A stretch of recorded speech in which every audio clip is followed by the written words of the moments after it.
There's no question they're beautiful. Red and pink coral necklaces, earrings, and bracelets sold at jewelry stores and souvenir shops.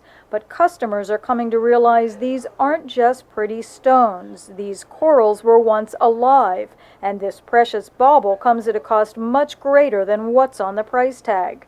People should simply know that coral is a beautiful animal and should be kept in the oceans. Tiffany, best known for selling romance in a little blue box, stopped selling real coral in 2001. More recently, it teamed up with SeaWeb to save what's left of the world's coral in their campaign, Too Precious to Wear.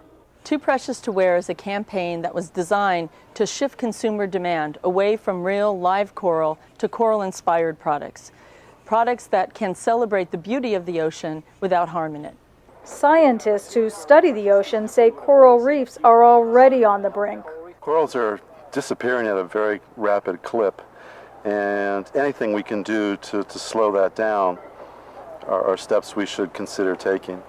And the jewelry industry is one thing that we can do without, and because global climate change and ocean acidification are going to be much harder to deal with.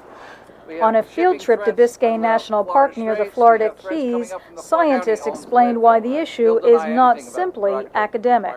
We're a very urban natural area park. We've got threats around us on all sides.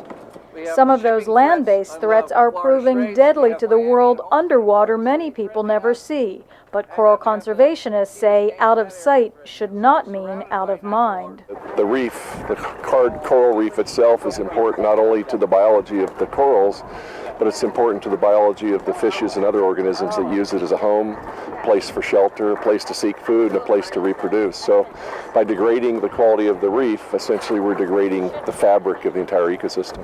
This underwater video, shot by the National Park Service, shows the degradation to the reef right off Miami, much of it caused by humans.